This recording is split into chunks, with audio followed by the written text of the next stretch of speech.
Hello, everybody. Doug and Aleya again. And we've been talking about something that I've been studying for years, and Aleya actually studies it too from her own perspective. And that's the relationship between being a victim and power. We get a lot of comments on these videos from people who say they've been victims all their lives, they've been treated as victims, and a lot of really unhappy people out there who have suffered as victims. And what we would like to do in this session is talk about victimization from the perspective of power, and what are some tools that you can utilize if you feel victimized to bring power to yourself, no matter what the situation is. In its essential form, power is nothing more than the ability of one person to either grant you a resource or to prevent you from obtaining a resource. And now that's pretty broad, but first of all, understand power is a relationship between people. And to keep it really simple, it can be a relationship between two people. And if one person has power over the other, then that person has the ability to either grant the other person something of value to the other person, or to withhold something from the other person. If we talk about the role of a victimizer and a victim, the victimizer has some kind of resource that he or she is either withholding from the victim or is preventing the victim from obtaining. And so the victim feels a deep and abiding injustice and abuse and feels that the world is not right. Being a victim is an awful place to be. So that's what power is in its essence. Most of this, we're talking about social power. There is physical power, obviously, where one person is stronger than the other. I mean, we're watching a power dynamic in Europe, right, with the Russian invasion of the Ukraine. Which country is militarily stronger? And that question, that power dynamic, will determine the ultimate outcome of the war. And interestingly enough, Putin thought that he would roll over Ukraine with the Russian army, but as it stands today at around day 51, he's withdrawn from western Ukraine. He's amassing his forces in eastern Ukraine on the Russian-Ukrainian border, and he's lost 30% of his army. And that tells me that the Ukrainians have a lot of power. They're getting help, but they have a lot of power. And so that's a good example of power dynamics and how sometimes the smaller person with power actually has more power than the big guy. All right, so let me go through some of the power sources that we have. We've got things like charisma is a form of power. Knowledge is a form of power. Status is a form of power. Intelligence? Well, not intelligence, but expertise is a form of power. Having resource control over physical resources like money or things or places, that can be a source of power. And all of these sources of power are things that one person controls that another person wants. So think about this for a second. Supposing you're watching this video and you feel like you're being victimized. I want you to take out a piece of paper and go through this exercise. We're going to do a little power inventory audit. The first thing I want you to do is think about, what do I feel victimized about? And what is it that I want that somebody else has and is not giving me? Or what is it that I want and they're forcing me to do things I don't want to do in order for me to get what they have? And describe all of those power dynamics. What is it? Is it money? Is it love? Is it connection? Is it physical safety? What is it? What is the power currency? And just for every person that you feel like is victimizing you, what power currencies does that person hold over you? And write it all out. And then think about your own power. What power dynamics do you have?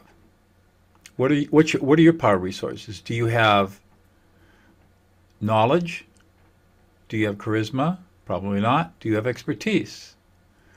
Do you have moral power? In other words, you're morally righteous in where you stand in vis-a-vis other people. And think about all the power resources that you hold.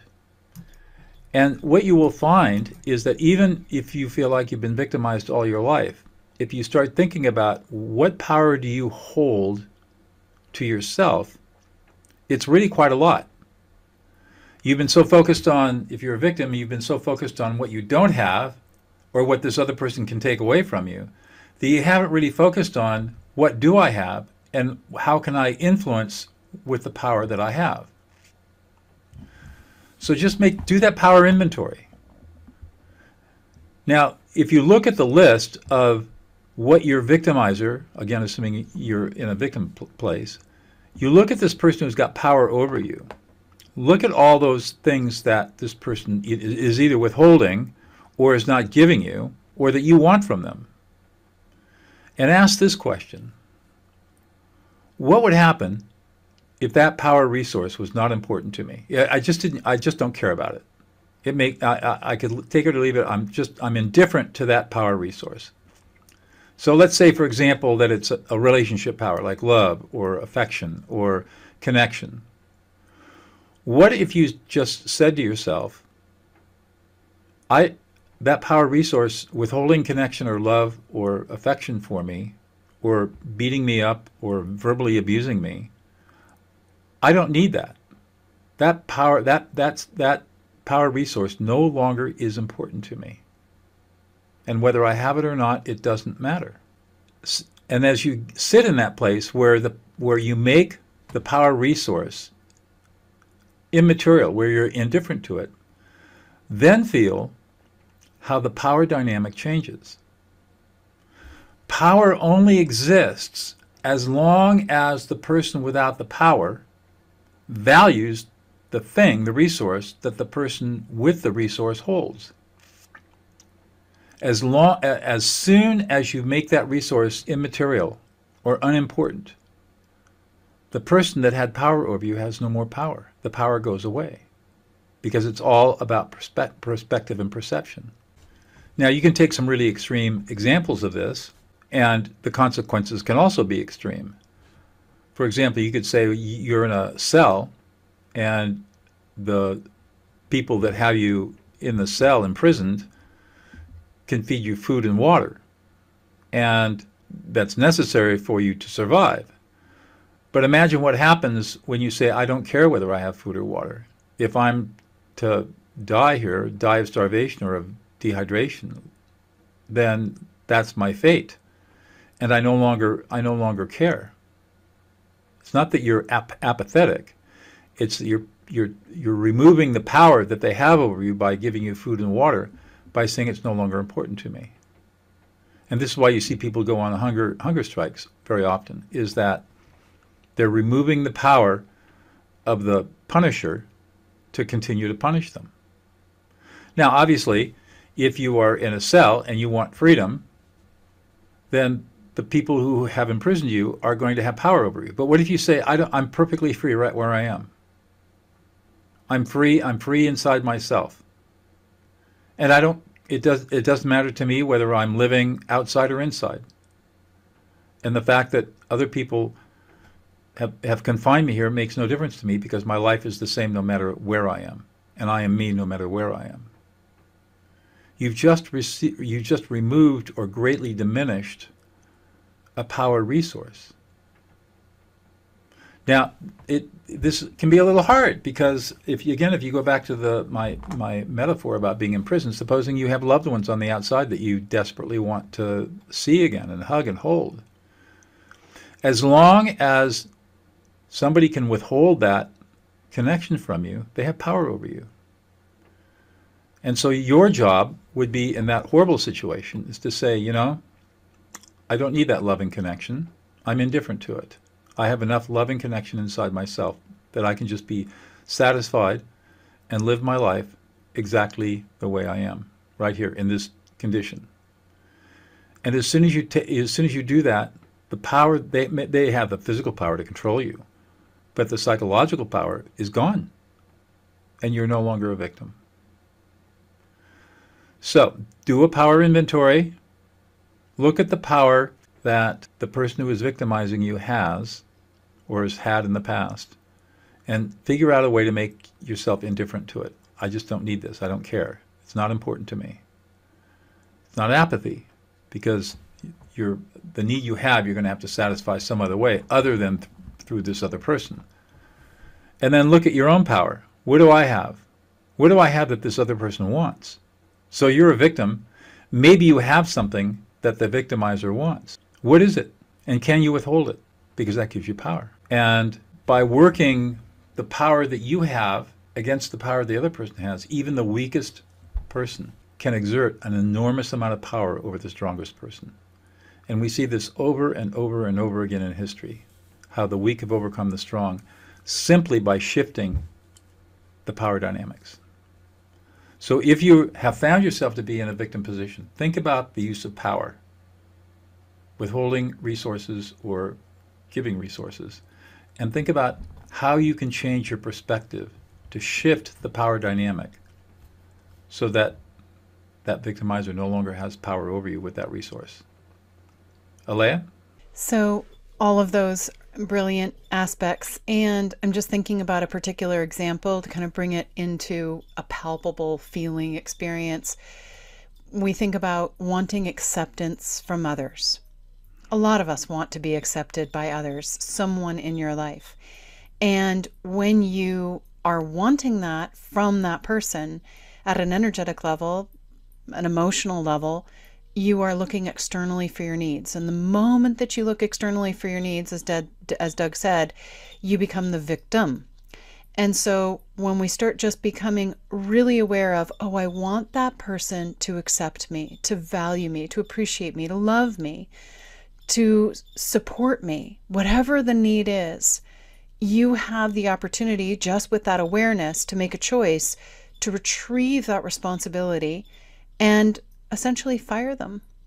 And when you fire them from accepting you, validating you, appreciating you, loving you, supporting you, holding a safe container for you, listening to you, seeing your beautiful essence, when you fire them from that and you take responsibility for meeting your own need deep in your core way more than anybody in your outer world ever could, you move back into a seat of power.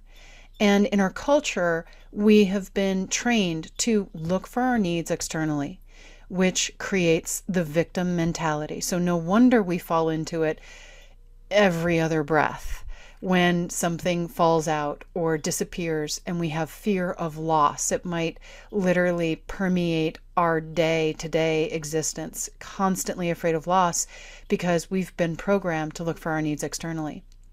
So this is a major shift, definitely against the paradigm of our current culture, but incredibly empowering when you start being aware of your needs, retrieving those responsibilities for those needs back to your core, and doing that inner work that I talk about in the Daily Cups, the Tall Cups, my energetic group support sessions, of meeting the needs deep within, and also in the book 7 Cups of Consciousness.